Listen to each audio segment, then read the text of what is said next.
నేను Washington Sundar selection గురించి నేను ముందే చెప్పాను. అతను ఇండియన్ టెస్ట్ టీంకి సూట్ కాడని. ఇది అడపదడప పరుగులు సాధిస్తూ ఒక వికెట్ తీసినంత మాత్రాన అతన్ని టీంలో పెట్టుకోవాల్సిన అవసరం అంతకంటే లేదు.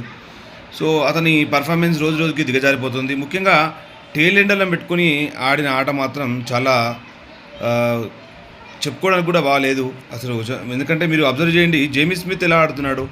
ఇప్పుడు జేమీ స్మిత్ కూడా ఆల్మోస్ట్ ఆల్ సేమ్ బ్యాటింగ్ ఆర్డర్లో వస్తున్నాడు. Jamie Smith scoring more than 100, 51. ఇప్పుడు 51 ఫస్ట్ ఇన్నింగ్స్ జేమీ స్మిత్ ఒక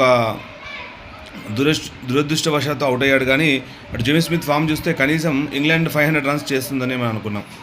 సో కానీ ఇక్కడ వాషింగ్టన్ సుందర్ చూడండి,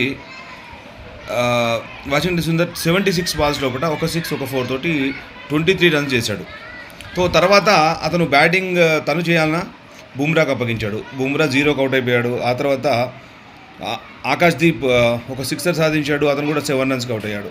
సో అంటే ఇక్కడ వాషింగ్టన్ సుందర్కి ఒకటి ఏంటంటే తను బాధ్యత తీసుకొని తను బ్యాటింగ్ చేయాల్సిన అవసరం ఉంది. అది ఇంతకుముందు ఆస్ట్రేలియా సిరీస్లో కూడా నేను చెప్పాను. ఆస్ట్రేలియా సిరీస్లో కూడా అతను ఫెయిల్ అయ్యాడు. ముఖ్యంగా పంత్ అట్లాంటి ప్లేయర్ ఉంటే మాత్రం అతను మాత్రమే బ్యాటింగ్ని ఒక భుజస్కంధాల మీద వేసుకుని మనం బరువు బాధ్యతను చూస్తున్నాం. కానీ వాషింగ్టన్ సుందర్కి మాత్రం అంత లేదు. అలాగే రవీంద్ర జడేజా కూడా మరి పరుగులు సాధించినా కానీ ఆ పేస్తో పరుగులు సాధించలేకపోతున్నారు. ముఖ్యంగా ఇంగ్లాండ్తో మనం బజ్ బాల్ ఆడతారు వాళ్ళు. సో మనం ఆడే విధానం ఏదైనా రన్ రేట్ అనేది తక్కువగా ఉంటే మనకు చివరి లోపల పరుగులు సాధించాల్సిన పరిస్థితి కలుగుతుంది. సో అటు మ్యాచ్ విజయంపై ఇప్పుడు మన ఆట ఆధారపడి ఉంటుంది. సో అందుకని రవీంద్ర జడేజా కానీ అటు వాషింగ్టన్ సుందర్ కానీ అండ్ ముఖ్యంగా ఇప్పుడు నితీష్ కుమార్ రెడ్డి అయితే కంప్లీట్గా ఫామ్ కోల్పోయాడు. నితీష్ కుమార్ రెడ్డి అతనికి కంప్లీట్గా ఏది డిఫెన్స్ ఆడాలో ఏది డ్రైవ్ ఆడాలో కూడా చాలా కష్టంగా కొనసాగుతుంది.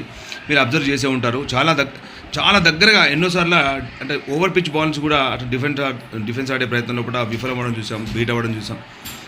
సో ఇప్పుడు ఈ ముగ్గురు కూడా అంటే రవీంద్ర జడేజా ఒక్కడు మాత్రమే కొద్దిగా సాధికారంగా ఆడుతున్నాడు. మిగతా అటు నితీష్ కుమార్ రెడ్డి కానీ వాషింగ్టన్ సుందర్ కానీ సో పూర్తిగా విఫలమైనట్టుగానే నేను చెప్తున్నా. బౌలింగ్లో మేబీ నితీష్ కుమార్ రెడ్డి 2 వికెట్లు తీయొచ్చు, కానీ బ్యాటింగ్లో మాత్రం కంప్లీట్గా విఫలమైపోయినాడు. అలాగే వాషింగ్టన్ సుందర్ అయితే కంప్లీట్గా డిజాస్ట్రస్ పర్ఫార్మెన్స్.